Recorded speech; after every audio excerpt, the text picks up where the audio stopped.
Meu filho me expulsou de casa e colocou os sogros no meu lugar. Mal sabia ele que estava chutando um velho milionário. Um velho que passou a vida calado, observando, escutando, juntando. Um velho que nunca precisou gritar para ter valor e que nunca precisou mostrar o que tinha para ser alguém. Ele me mandou embora dizendo que eu era um estorvo na casa dele, mas não sabia que há 20 anos eu comprei 3 terrenos que hoje valem mais do que a própria casa em que ele vive. E ele também nunca soube da conta de poupança que fui enchendo devagarinho desde que me aposentei. Ele expulsou um pai, mas também expulsou um homem que podia mudar o destino da vida dele. E o mais triste é que eu nunca quis nada disso.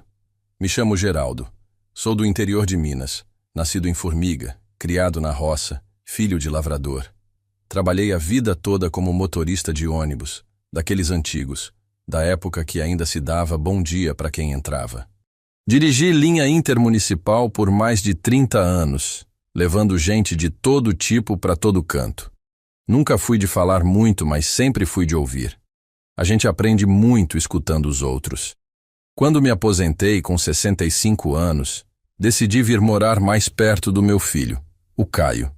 Ele morava numa cidade em crescimento, com boas escolas para os netos, uma estrutura boa, perto de hospital. Me mudei para cá com um pensamento simples.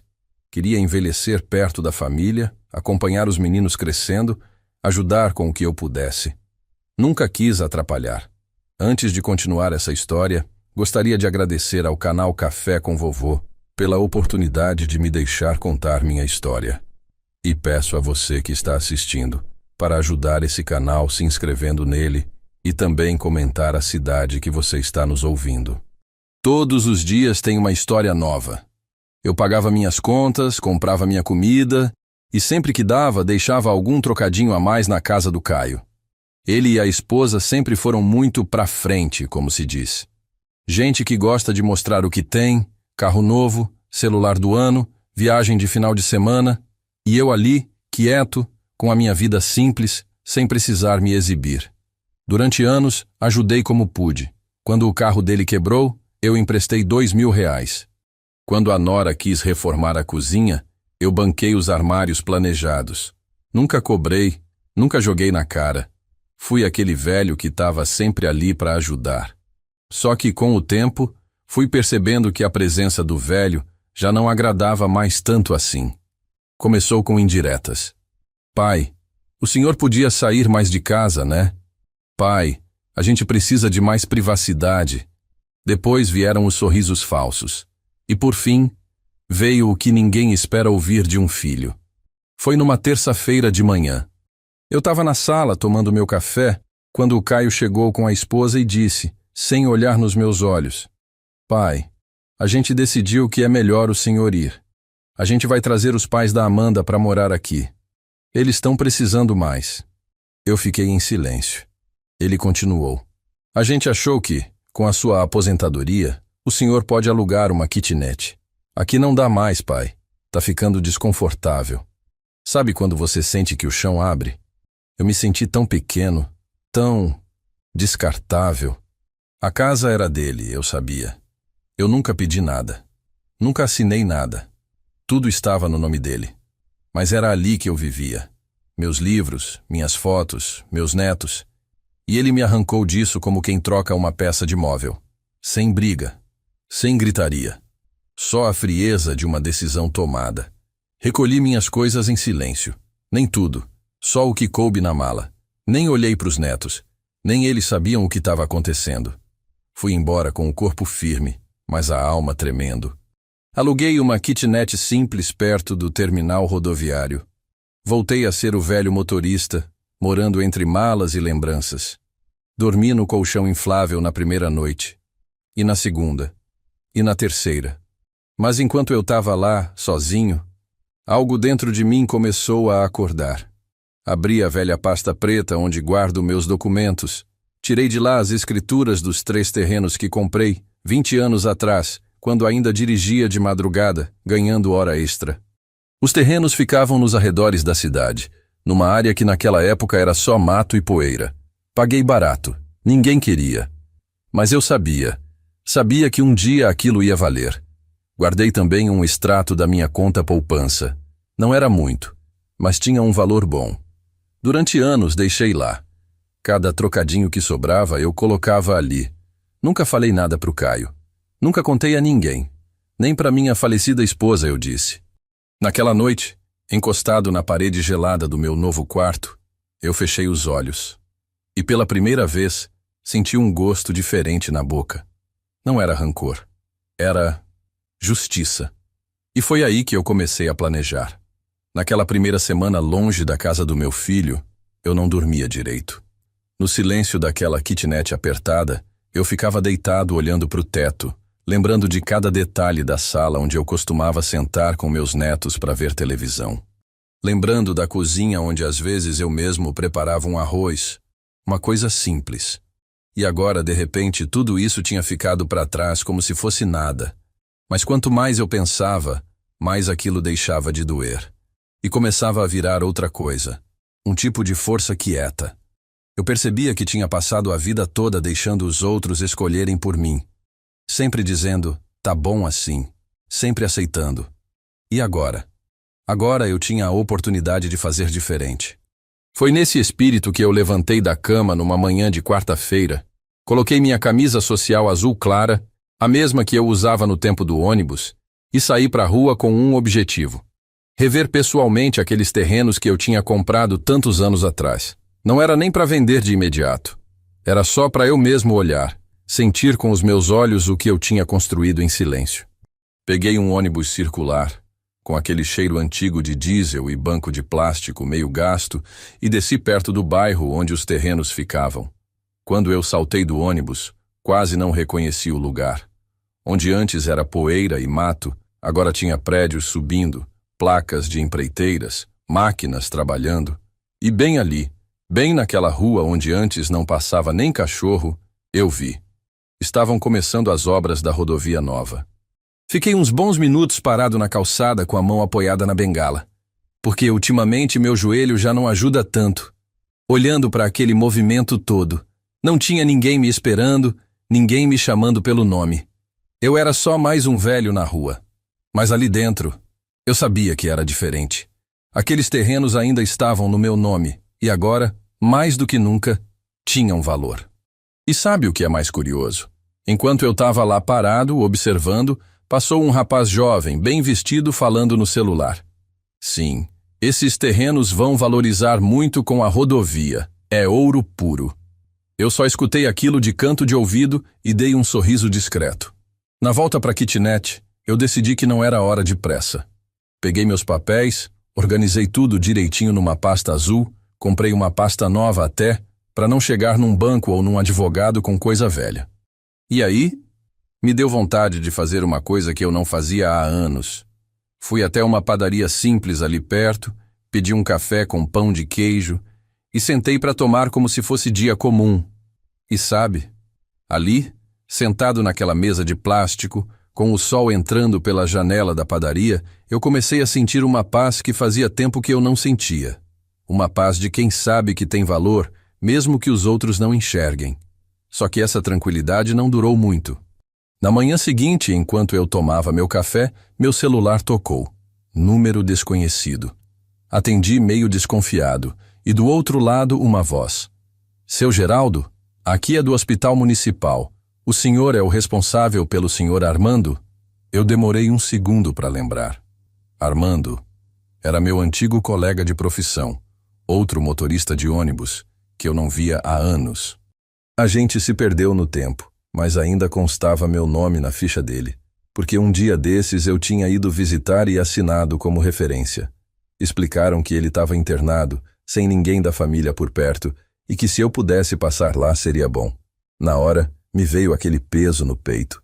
Mesmo tendo meus próprios problemas, mesmo com tudo o que eu estava passando, eu não conseguia virar as costas para alguém que já foi importante para mim. E foi aí que eu percebi.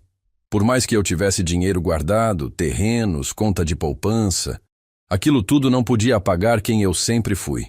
Um homem simples, que nunca deixou de ajudar os outros. Então fui. Peguei um ônibus de novo, desci no hospital, e quando entrei no quarto onde o Armando estava, Vi aquele velho magro, deitado, respirando com dificuldade. Ele me olhou meio confuso, mas depois sorriu fraco. Geraldo. Achei que tinha sumido. Eu fiquei ali com ele umas 2 horas, conversando baixinho, segurando a mão dele. E foi nesse momento, enquanto eu estava sentado naquela cadeira dura de hospital, que me veio uma decisão firme na cabeça. Eu não ia mais ficar me escondendo. Não ia mais aceitar ser aquele velho esquecido. Na volta para casa, enquanto o sol já se punha lá no horizonte, eu fechei os olhos dentro do ônibus e pensei comigo mesmo, tá na hora de aparecer, de mostrar quem eu sou. Mas não era para jogar na cara de ninguém, não. Era para mim mesmo, para não deixar passar mais um dia vivendo pela metade. E foi nessa noite que eu abri meu caderno de anotações antigo, aquele mesmo onde eu fazia as contas do salário e anotava as rotas do ônibus, e escrevi ali, na primeira página, Plano de Geraldo, nova vida aos 72 anos.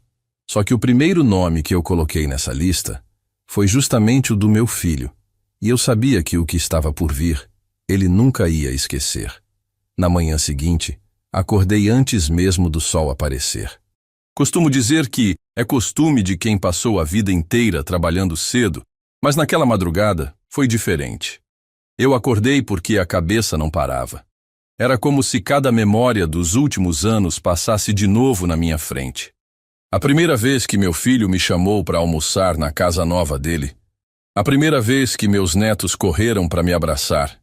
E depois, o dia em que me expulsaram de lá, como se eu fosse um móvel velho. Levantei, coloquei água para esquentar no fogão elétrico da kitnet, e enquanto o café passava, fiquei olhando pela janela aquele céu escuro ainda sem cor, e pensei, tá na hora de fazer as coisas certas, sem pressa, mas sem medo. Nesse mesmo dia, peguei meus documentos e fui até o cartório. Eu queria deixar tudo em ordem, ver se estava tudo atualizado, se ninguém tinha mexido em nada. Confesso que tive um certo receio, porque era tanto tempo sem encostar naquelas escrituras, mas assim que entreguei os papéis para a moça do balcão, ela olhou e disse, Seu Geraldo, tá tudo certinho aqui, viu? Esses terrenos estão no seu nome mesmo. Eu agradeci, assinei alguns papéis para atualizar endereço e saí dali com uma pasta debaixo do braço, mas com o peito mais leve. E quando eu estava descendo a rua do cartório, aconteceu uma coisa que eu nunca ia esperar. Lá vinha do outro lado da calçada, meu próprio filho, Caio, de mãos dadas com a Amanda, minha nora. Eles estavam saindo de uma agência de viagens, os dois bem arrumados, rindo, falando alto. Eu fiquei parado, travado no meio da calçada, segurando minha pasta azul. E sabe o que mais doeu? Eles passaram bem do meu lado. E nem olharam para mim, nem notaram, nem para fingir educação. Era como se eu fosse invisível. Eu podia ter chamado.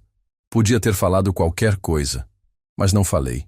Ali eu entendi que, para eles, eu realmente não existia mais. E aquilo, de certo modo, me deu ainda mais certeza do que eu precisava fazer. Eu não queria aparecer para eles como alguém precisando de ajuda. Não queria ir lá bater na porta pedindo para voltar. Eu queria aparecer quando já tivesse feito tudo do meu jeito, no meu tempo. Dei meia volta e fui até uma cafeteria pequena ali no centro. Pedi outro café, sentei numa mesa de canto, abri meu caderno de anotações. E ali mesmo, tomando meu café devagar, eu comecei a listar o que faltava fazer.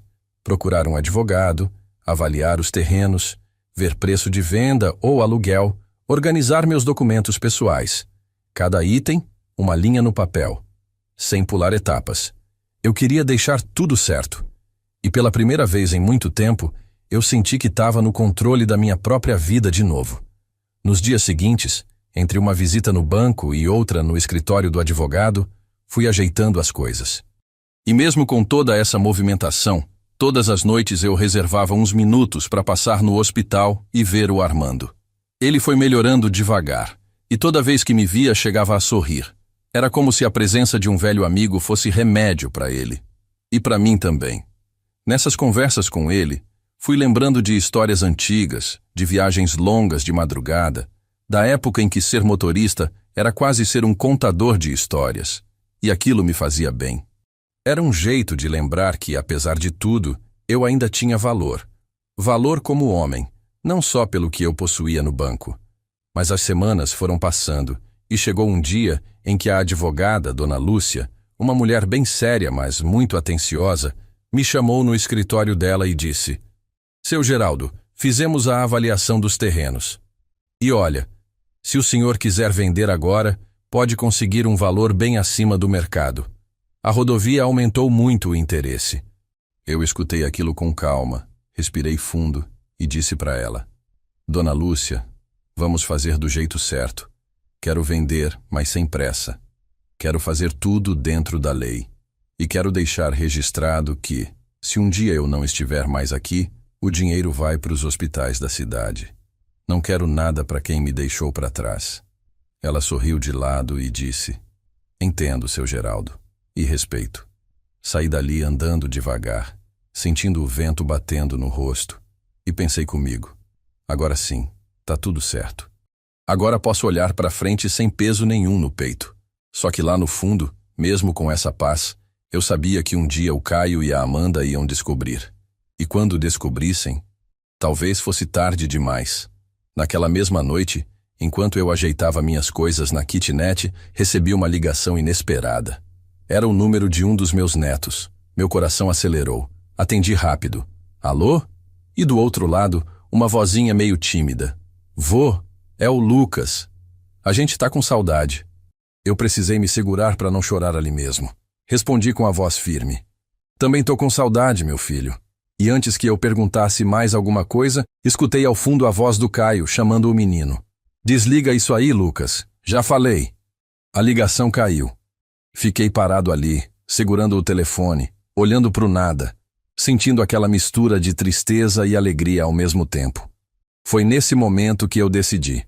Não dava mais para adiar. Eu tinha que fazer o que precisava ser feito.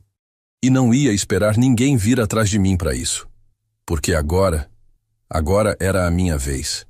Naquela mesma noite, depois da ligação rápida do meu neto, eu simplesmente não consegui deitar para dormir. Fiquei ali, sentado à mesa da kitnet, com as luzes apagadas e só a claridade da rua entrando pela janela, iluminando de leve meus papéis. Era engraçado pensar que, mesmo tendo guardado tanta coisa durante tanto tempo, mesmo tendo investido nos terrenos, na poupança, eu ainda me sentia vazio. Um homem pode ter as escrituras mais valiosas da cidade na gaveta, mas se não tiver alguém que valorize ele de verdade, é como se fosse tudo papel em branco.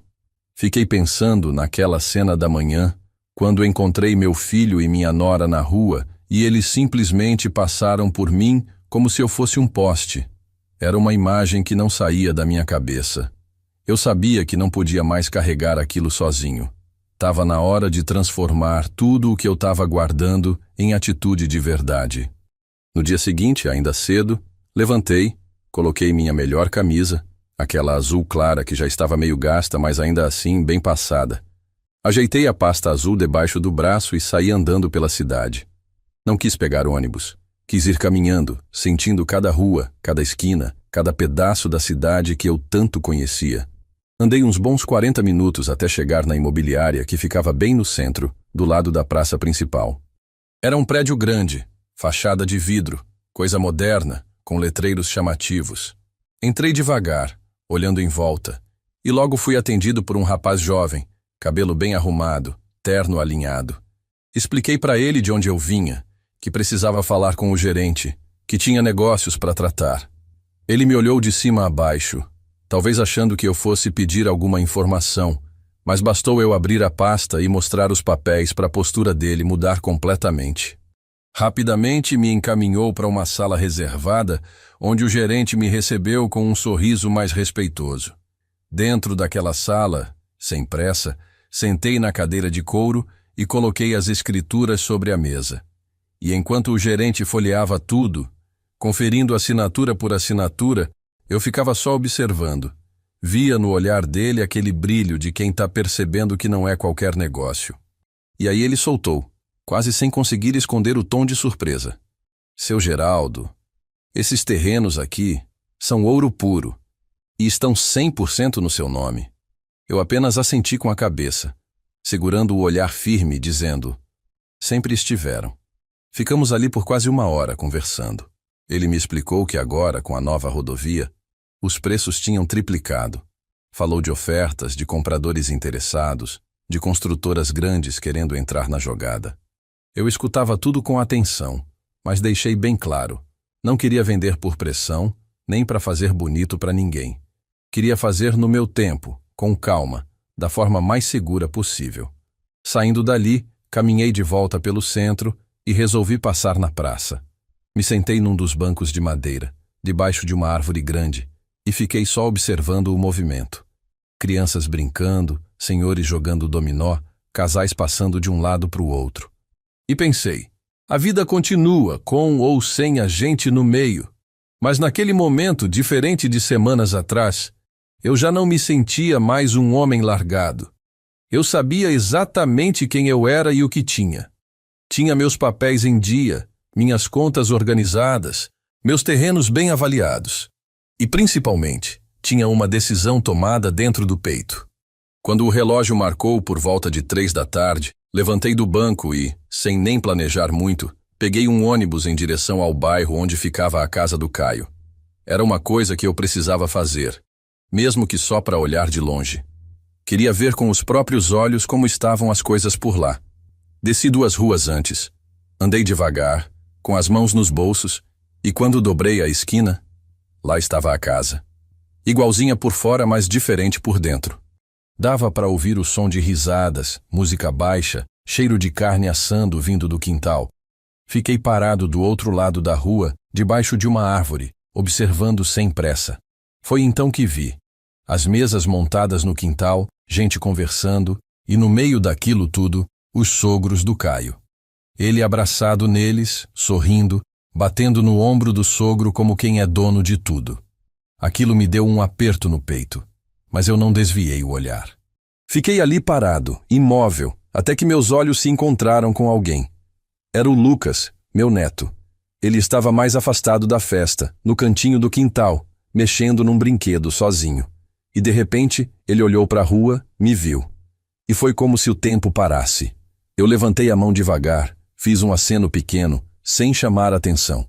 Mas antes que ele pudesse responder, apareceu o Caio atrás dele, puxando pelo ombro, levando o menino para dentro de casa.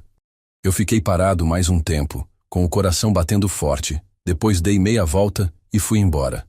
Na volta para a kitnet, sentei à mesa novamente. Peguei meu caderno, aquele mesmo onde eu anotava as rotas do ônibus antigamente, e dessa vez escrevi diferente. Não eram mais planos. Era uma carta. Uma carta para o Lucas. Não para agora, mas para quando ele fosse maior, para quando entendesse de verdade o que tinha acontecido. Nela, contei sobre os terrenos, sobre a conta poupança, sobre tudo o que eu tinha guardado. E escrevi também que, mesmo sendo deixado de lado, eu nunca tinha deixado de amar eles, mas que agora eu precisava cuidar de mim. Precisava seguir meu caminho. Depois de fechar a carta, guardei dentro de um envelope branco e escondi junto das escrituras. Foi ali que me dei conta. O mais difícil já tinha passado. Eu não precisava mais provar nada para ninguém. Agora era só questão de tempo. Porque mais cedo ou mais tarde, o Caio e a Amanda iam descobrir quem era o velho que eles tinham expulsado de casa. E quando esse dia chegasse, eu sabia que eles nunca mais iam esquecer.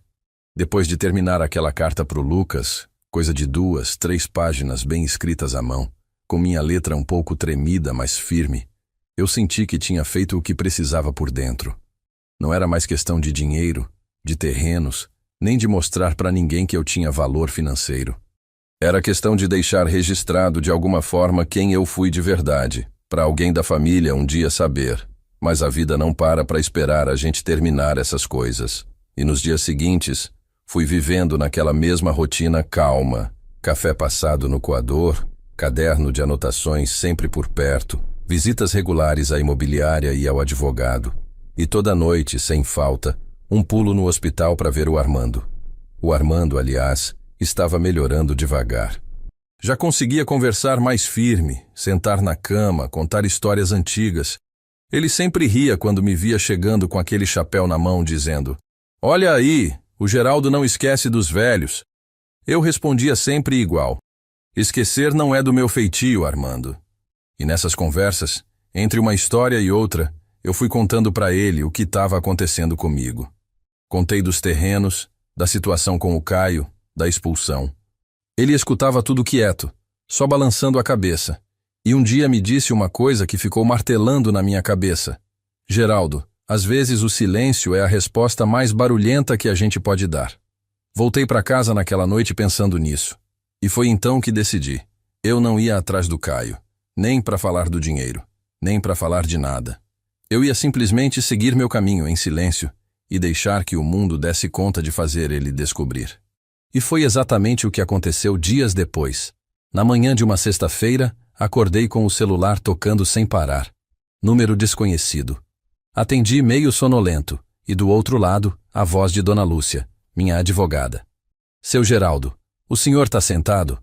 Recebemos uma proposta formal pelos terrenos. Uma empreiteira grande, daquelas que trabalham com rodovia. O valor é alto, muito alto. Eu respirei fundo, pedi para ela repetir e confirmei. Pode seguir adiante, mas do jeito que combinamos.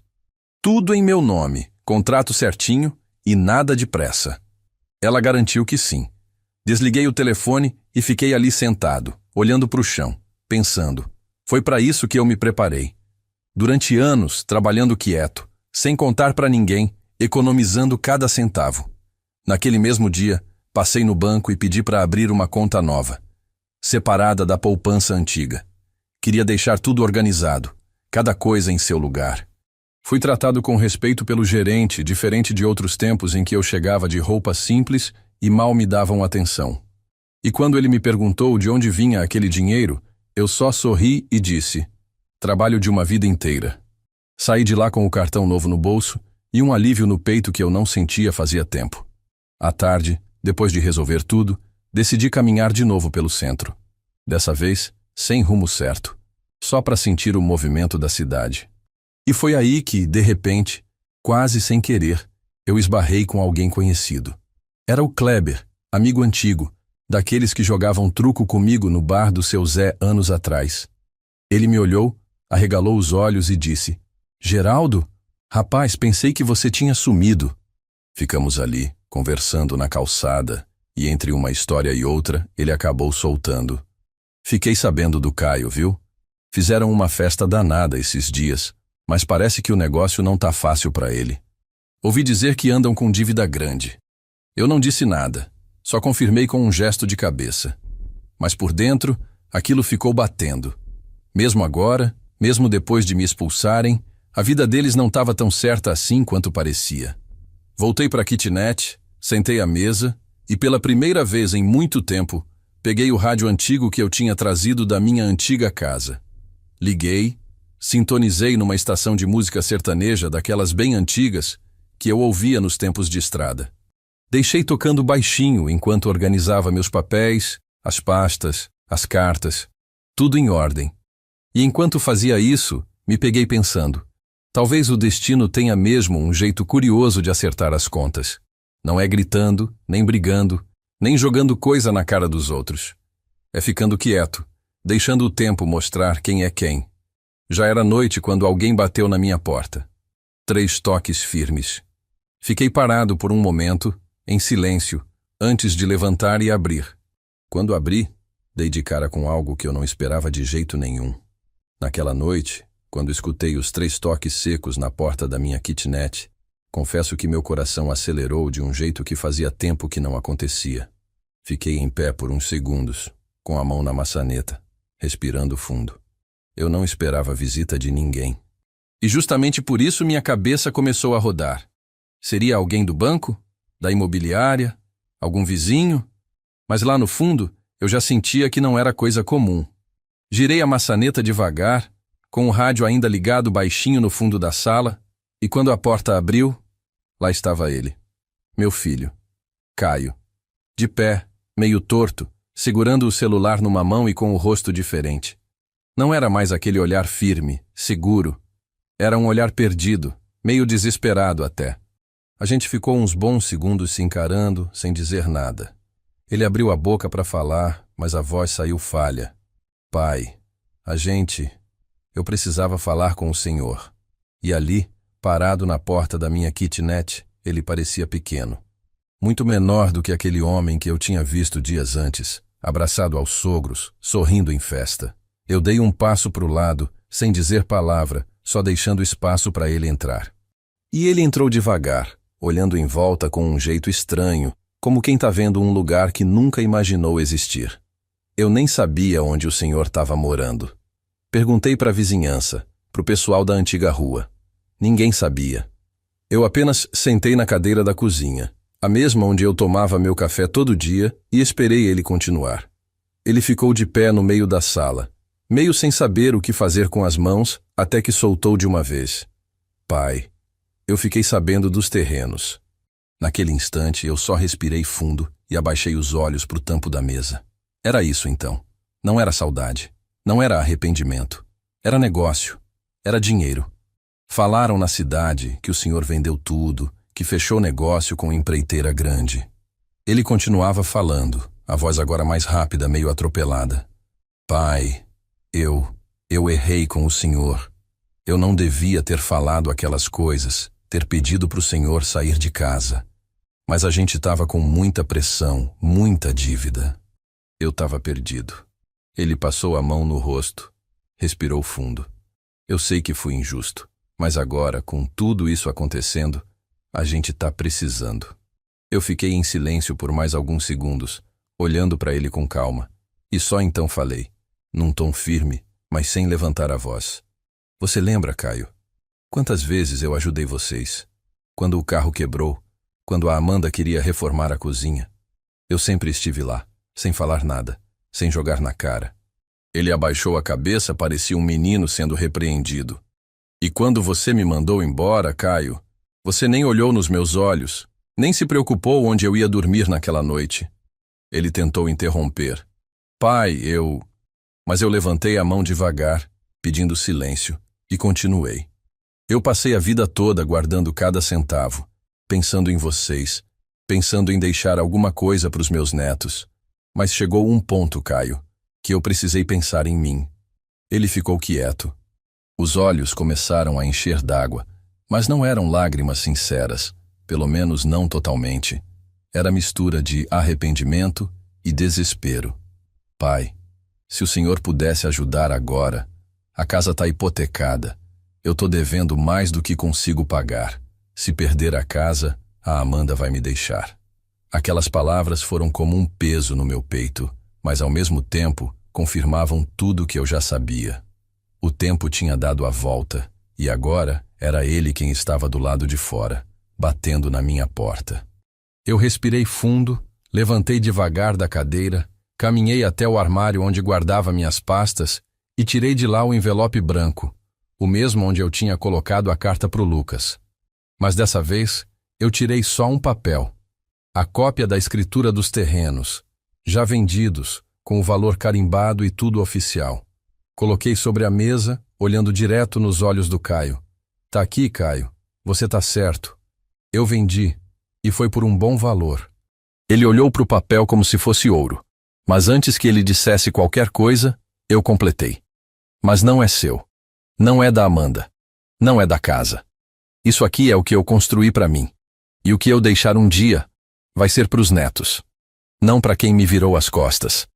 O silêncio que se fez depois daquelas palavras foi pesado. Ele ficou ali parado, olhando para mim, com a respiração forte, as mãos tremendo. Pai, pelo amor de Deus.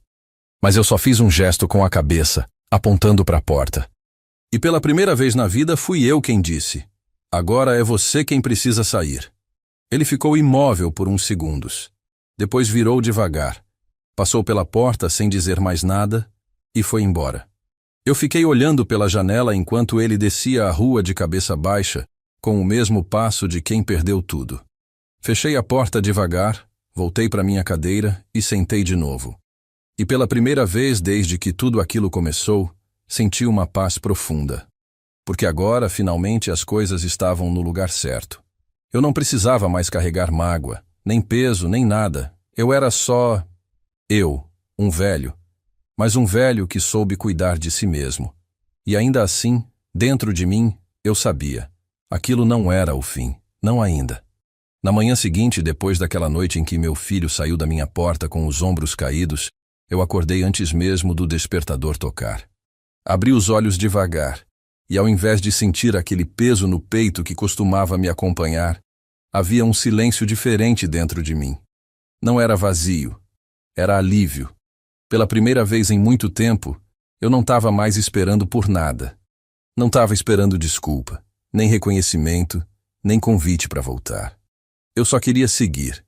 Levantei, fui até a cozinha da kitnet, passei meu café como sempre, olhando pela janela para o céu claro da cidade. E enquanto mexia o café na caneca branca, pensei comigo mesmo, agora é só viver. No meu ritmo, do meu jeito. Naquele mesmo dia, ainda cedo, peguei minhas coisas e fui direto para o escritório da dona Lúcia. Queria resolver de vez o assunto dos papéis, fechar a última etapa da venda dos terrenos.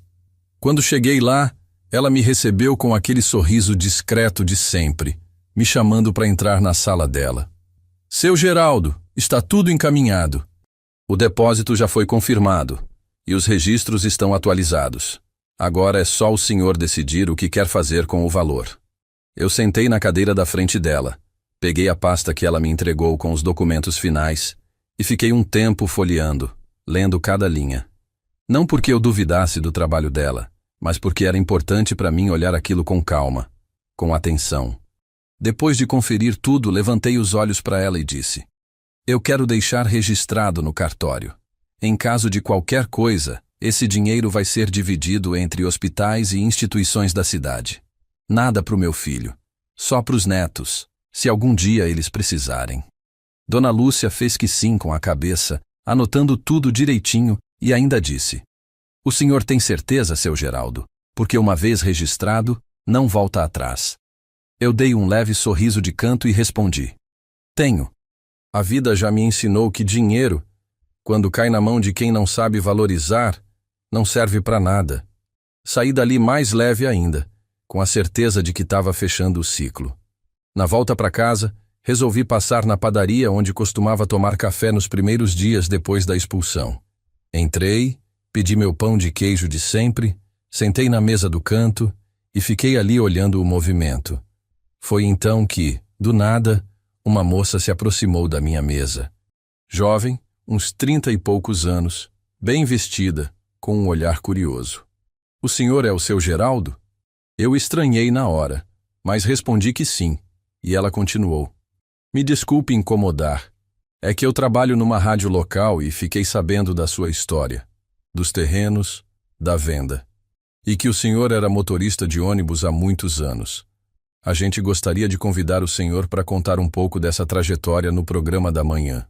Eu fiquei ali, por alguns segundos, sem dizer nada. Não era o tipo de coisa que eu esperava. Sempre fui homem de silêncio, de ficar no meu canto. Mas, de repente, aquela ideia me pareceu boa.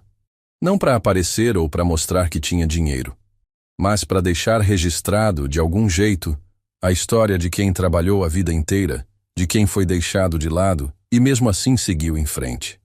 Então aceitei. Marquei com ela o horário, trocamos contato e saí da padaria com uma sensação estranha de que talvez meu nome fosse ser lembrado de um jeito diferente a partir dali. Naquela mesma tarde, fui até o hospital mais uma vez ver o Armando. Ele estava mais disposto, já conseguia andar com ajuda, e quando me viu, abriu um sorriso maior do que de costume. Geraldo, rapaz, escutei falar de você na rádio esses dias. Tão dizendo que você ficou rico. Eu dei uma risada baixa e disse: rico de paz, Armando. De dinheiro, a gente só usa o que cabe no bolso da camisa. Ele concordou com um gesto da cabeça e a gente ficou ali conversando, falando de velhos tempos, relembrando viagens, paradas em postos de estrada, aquela vida que só quem foi motorista sabe como é. Foi uma conversa simples, mas que me deixou mais em paz ainda. Voltando para a kitnet, no final do dia, enquanto o sol se punha lá no horizonte e pintava o céu de laranja e roxo, eu me sentei na varanda da frente com o rádio ligado baixinho, ouvindo as modas antigas. E ali, naquele silêncio, pensando em tudo o que tinha acontecido até agora, me dei conta de uma coisa. Às vezes, o verdadeiro valor da vida não está no que a gente tem, nem no que a gente perde.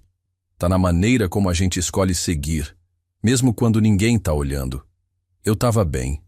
Não precisava mais provar nada para ninguém. E mesmo que meu filho nunca mais batesse na minha porta, eu já tinha feito as pazes comigo mesmo. Mas o destino, mais uma vez, não ia me deixar quieto por muito tempo. Porque naquela mesma noite, bem tarde, o telefone tocou de novo. E quando eu atendi, era alguém que eu não esperava de jeito nenhum ouvir de novo. Quando atendi o telefone naquela noite, confesso que por um instante minha mão chegou a tremer. Eu não esperava a ligação de ninguém àquela hora. O relógio marcava quase 11 da noite, e o rádio ainda tocava baixinho ao fundo, enquanto eu terminava de organizar alguns papéis. Levei o aparelho até o ouvido devagar. Disse "alô" num tom baixo. E do outro lado, depois de um silêncio rápido, escutei uma voz que fazia tempo que eu não ouvia. Amanda, minha nora. Fiquei mudo por uns segundos, só ouvindo a respiração dela. E foi ela quem quebrou o silêncio primeiro, com uma voz mais baixa, mais contida do que de costume. Seu Geraldo, desculpa ligar essa hora, mas eu precisava falar com o senhor. Naquele momento, eu não disse nada. Apenas esperei ela continuar. É sobre o Caio. Ele tá mal. Desde aquele dia que foi aí. Ele não dorme, não come direito, tá quase sem trabalhar. A dívida apertou de vez. E eu não sei mais o que fazer. E fiquei parado com o telefone na mão, ouvindo aquelas palavras que sinceramente eu nunca imaginei que sairiam da boca dela. Amanda sempre foi de cabeça erguida, de falar alto, de não abaixar para ninguém. E ali estava, me ligando quase na madrugada, pedindo ajuda de um jeito que, no fundo, não era só financeiro. Tinha desespero ali. Mas mesmo assim, respirei fundo e respondi com calma. Amanda, vocês escolheram um caminho e eu escolhi o meu. Não é fácil, eu sei. Mas cada um precisa aprender com as próprias escolhas. Do outro lado, ela ficou em silêncio por um tempo, até soltar, num tom mais cansado. Eu entendo. Só queria que o senhor soubesse. E desligou. Fiquei ali sentado por um bom tempo, com o telefone ainda na mão, olhando para o nada. Não era raiva o que eu sentia. Era uma mistura de pena e de aceitação. Sabia que aquele momento ia chegar.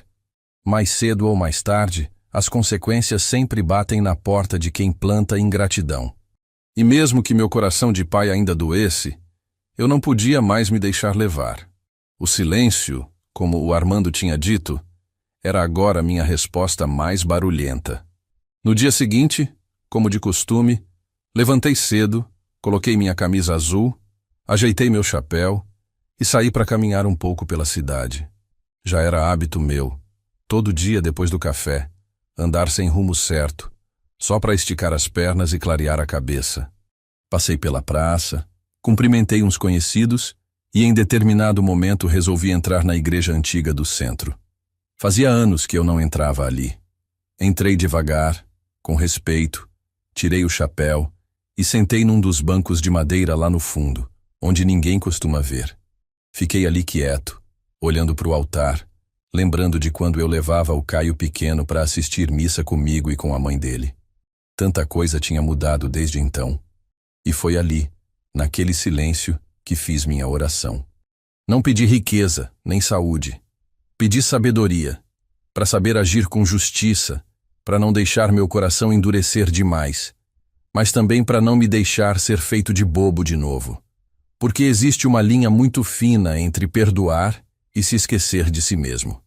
Saí da igreja mais leve, com a cabeça fria, pronto para resolver o que ainda precisava. Na volta para casa, encontrei novamente Dona Lúcia, minha advogada. Ela me chamou num canto e disse que os últimos papéis já tinham sido finalizados. O dinheiro estava dividido entre duas contas, exatamente como eu tinha pedido. E, além disso, ela tinha levado adiante o registro oficial. Em caso de falecimento, as instituições de caridade da cidade seriam as beneficiadas, e não o Caio ou a Amanda. Quando ela me entregou o documento final, lacrado num envelope grosso, eu senti como se estivesse colocando um ponto final numa história de muitos anos.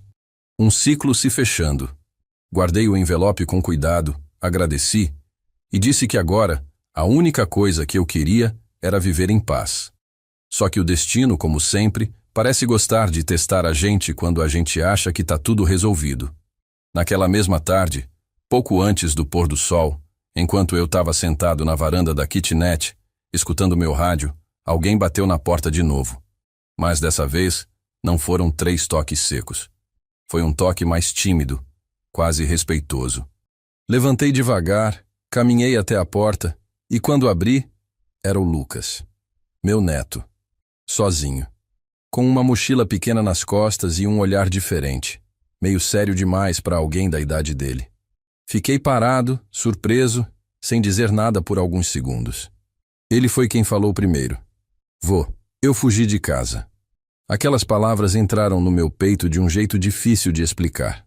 Olhei para ele, para os olhos que eram tão parecidos com os do Caio quando era menino, e só consegui perguntar com a voz baixa: E por que, meu filho? Lucas olhou para o chão, apertando a alça da mochila, e respondeu: Porque lá não é mais minha casa. Lá não tem mais família. Meu coração apertou, mas dessa vez eu não disse nada. Apenas abri a porta toda, dei um passo para o lado e deixei ele entrar. Sem pressa, sem perguntar mais nada. E foi assim que, naquele dia, sem que eu tivesse planejado, minha vida mudou de novo. Não por dinheiro, não por terrenos, mas por algo muito mais importante. Por um gesto simples de amor. Mas eu sabia. Ainda tinha muita coisa para acontecer. Naquela noite, depois que o Lucas entrou com a mochila nas costas, não precisei perguntar mais nada de imediato. Apenas fechei a porta devagar, sem fazer barulho, e caminhei atrás dele até a cozinha. Ele se sentou sozinho na cadeira onde eu costumava tomar meu café todos os dias, olhando para o chão, com as mãos apoiadas nos joelhos, sem dizer uma palavra. Peguei uma caneca, coloquei um pouco de leite para ele, porque sabia que café seria forte demais para um menino daquela idade, e deixei sobre a mesa, ao lado dele. Come alguma coisa, Lucas, eu disse com a voz baixa. Ele apenas balançou a cabeça em silêncio, mas não tocou no leite. Aquilo me deixou com um aperto no peito, mas eu sabia que precisava respeitar o tempo dele, do mesmo jeito que eu tinha aprendido a respeitar o meu próprio silêncio nos últimos meses. Então, em vez de ficar pressionando, puxei minha cadeira, me sentei ao lado e fiquei ali, quieto, esperando. Depois de alguns minutos, ele mesmo começou a falar de cabeça baixa, com a voz meio embargada. Eles não param de brigar, vô. Meu pai e minha mãe. Desde aquele dia que ele foi falar com o Senhor, ficou pior. Eles acham que eu não ouço, mas eu ouço tudo. A cada palavra que ele dizia, parecia que uma faca ia entrando devagar no meu peito. Porque por mais que eu já estivesse em paz com o que tinha vivido, saber que o meu neto agora carregava aquele peso era diferente. Criança nenhuma devia viver com medo dentro da própria casa. Ele continuou. Outro dia eu ouvi meu pai dizer que a gente ia perder a casa. Que talvez fosse morar num lugar bem pequeno, ou até com os avós da minha mãe. Mas eu não quero. Eu só queria ficar com o Senhor. Nesse momento, não teve jeito. Eu me levantei, coloquei a mão no ombro dele e disse, bem devagar, como quem conversa de homem para homem, mesmo ele ainda sendo só um menino. Lucas, escuta seu avô. Você não tem culpa de nada disso, e eu tô aqui para você. Sempre estive, mesmo de longe.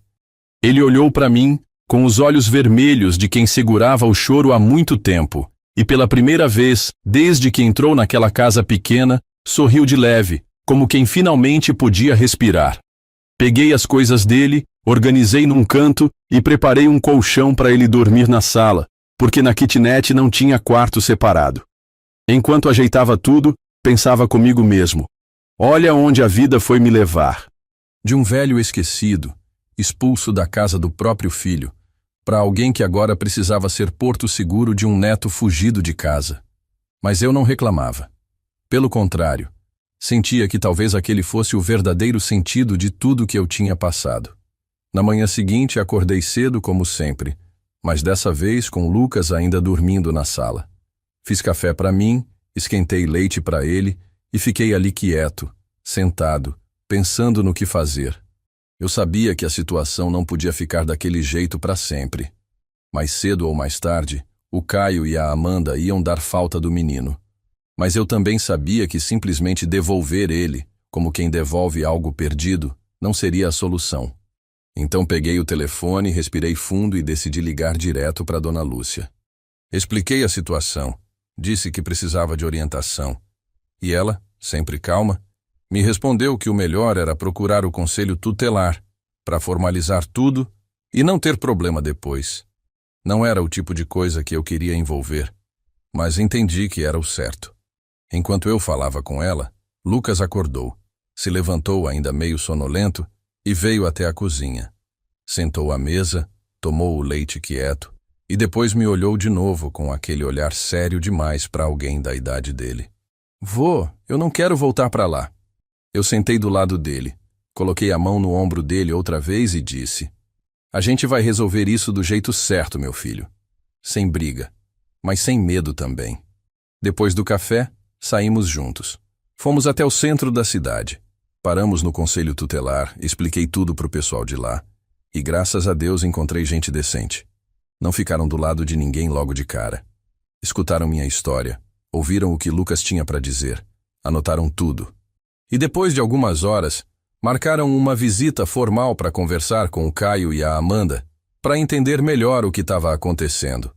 Eu sabia que era o caminho certo. E mesmo que fosse duro expor as coisas dessa forma, no fundo eu sentia que já não tinha mais escolha. Era pelo bem do menino. Quando voltamos para casa, já no final da tarde, Lucas estava mais tranquilo. Ajeitou as coisas dele no cantinho da sala como se fosse um quarto improvisado e até ajudou a organizar a mesa para o jantar. Coisa simples, arroz, feijão e um bife. Mas a gente comeu junto, em silêncio, cada um respeitando o espaço do outro. E enquanto a gente comia, eu fiquei observando ele, pensando em como aquele menino era diferente do pai dele, mais sensível, mais atento às coisas. E foi aí que me dei conta. Talvez o maior presente que a vida estava me dando agora não fosse o dinheiro, nem os terrenos. Era essa chance de poder fazer diferente, de ensinar para o Lucas coisas que talvez o Caio nunca tivesse aprendido direito. Naquela noite, depois que ele foi dormir, fiquei sentado na varanda da kitnet como sempre, ouvindo o rádio baixinho. Mas dessa vez, com um sentimento novo dentro do peito. Era como se tudo tivesse finalmente se encaixando. A justiça que eu buscava não era só mostrar para o meu filho que eu tinha valor. Era cuidar de quem realmente precisava de mim. E agora eu tinha a certeza de que estava no caminho certo. Mas é claro, a história ainda não tinha terminado. Porque no dia seguinte cedo, antes mesmo de tomar o café, escutei passos na frente da kitnet. Levantei, fui até a porta, e quando abri, lá estavam Caio e Amanda, juntos, com o rosto fechado, parecendo mais nervosos do que nunca. Só que dessa vez eu não estava mais sozinho. E era exatamente assim que eu queria que fosse. Naquela manhã, quando abri a porta e dei de cara com o Caio e a Amanda parados ali na calçada, os dois juntos, eu não senti nem raiva nem medo. Senti apenas certeza de que o tempo tinha colocado cada coisa no seu lugar. Eles estavam mais abatidos do que da última vez. A expressão da Amanda era dura, mas com os olhos vermelhos de quem passou a noite acordada. E o Caio parecia menor do que eu lembrava, com o rosto meio caído, barba por fazer. Pai, ele disse logo de cara, a gente precisa conversar. Eu mantive o tom calmo, abri a porta só o suficiente para sair para fora e falei, agora não é só comigo que vocês precisam falar. E apontei com o queixo para dentro, onde o Lucas estava sentado à mesa, desenhando num pedaço de papel. O Caio deu um passo para dentro, mas eu levantei a mão. Devagar, não é mais só entrar sem pedir. Amanda olhou para mim e disse com um tom de voz diferente, mais baixo. A gente veio buscar o Lucas. Eu respirei fundo e, em vez de responder de imediato, chamei o menino. Lucas, vem cá, meu filho. Ele veio devagar, pé no chão arrastando, sem olhar direito para os pais. E foi ele mesmo quem falou primeiro. Eu não quero ir embora, pai. Aquelas palavras cortaram o silêncio como faca. Amanda ficou branca. Caio fechou os olhos por um segundo, respirou fundo, mas não disse nada. Eu coloquei a mão no ombro do menino, olhando firme para o Caio. Ele não fugiu por capricho, Caio. Ele fugiu porque lá não era mais casa para ele. O clima ficou pesado, mas dessa vez não havia mais espaço para briga. Eu sabia que agora as coisas iam ser resolvidas do jeito certo. Expliquei calmamente que o conselho tutelar já estava acompanhando a situação, que tudo tinha sido feito dentro da lei, que não era mais só questão de querer ou não querer. Era questão de proteção, de responsabilidade. O Caio abaixou a cabeça. E pela primeira vez eu vi nele uma coisa que eu não via há muito tempo. Arrependimento de verdade. Ele disse com a voz falhando: Pai, eu não sabia que tinha chegado nesse ponto. Eu errei. Não precisei responder. Só fiquei ali de pé, firme, olhando nos olhos dele. Amanda, ainda meio dura, apenas segurou o braço do marido, sem falar mais nada. Foi nesse momento que eu decidi dizer o que precisava ser dito. Com o menino ali do lado, escutando cada palavra, eu falei: Caio, vocês me tiraram da casa de vocês. Disseram que não tinha mais lugar para mim. Mas a vida dá voltas, meu filho. Hoje, quem não tinha lugar era o Lucas. E ele achou aqui. Não foi para machucar, foi para deixar claro. Para gravar na memória deles que não era questão de dinheiro, de terrenos, de conta bancária. Era questão de respeito, de amor de verdade. E eu vi nos olhos do meu filho que ele entendeu. Depois de uns minutos, Caio se aproximou do Lucas, abaixou até ficar na altura do menino e falou: Filho, me desculpa. Não disse mais nada além disso. Amanda também abaixou a cabeça. E ali, naquela calçada simples, sem plateia, sem ninguém filmando, aconteceu o que talvez fosse o único tipo de reconciliação possível entre a gente. Não foi abraçando, nem chorando junto. Foi só silêncio. Mas um silêncio diferente daquele da mágoa. Era o silêncio de quem sabe que agora cada um vai seguir seu caminho. Caio e Amanda se despediram, voltaram para casa. Lucas ficou comigo. Ficamos sentados na varanda o resto da tarde, falando pouco, ouvindo o rádio, vendo a cidade passar. E eu pensei, às vezes, a vida não dá tudo de volta do jeito que a gente sonha, mas dá o suficiente para a gente seguir em paz. Nos dias seguintes, tudo foi se ajeitando devagar. Lucas começou a frequentar a escola dali perto. O pessoal do conselho tutelar acompanhou. E eu segui com minha rotina. Café cedo, caminhadas, visitas ao Armando, que já estava quase tendo alta. Alguns meses depois, recebi um convite da rádio. Queriam que eu contasse minha história no programa de manhã, ao vivo. Fui até lá, sentei no estúdio pequeno com o microfone na frente e contei. Contei tudo. Não como quem reclama da vida, mas como quem compartilha. Falei do tempo de motorista, dos terrenos, da expulsão, do neto. E no final, quando o locutor me perguntou se eu tinha algo para dizer para quem estava ouvindo, eu só disse: nunca é tarde para começar de novo, e nunca é pouco o que a gente tem se a gente souber valorizar. Hoje, sentado aqui, olhando pela janela da kitnet, com o Lucas já crescido e tocando a vida dele, eu só posso agradecer por tudo. Pela dor, pela luta, pelas voltas que a vida deu. Porque no final, foi tudo isso que me fez quem eu sou. Um velho, mas um velho em paz. Se você chegou até aqui, te agradeço por ter me ouvido.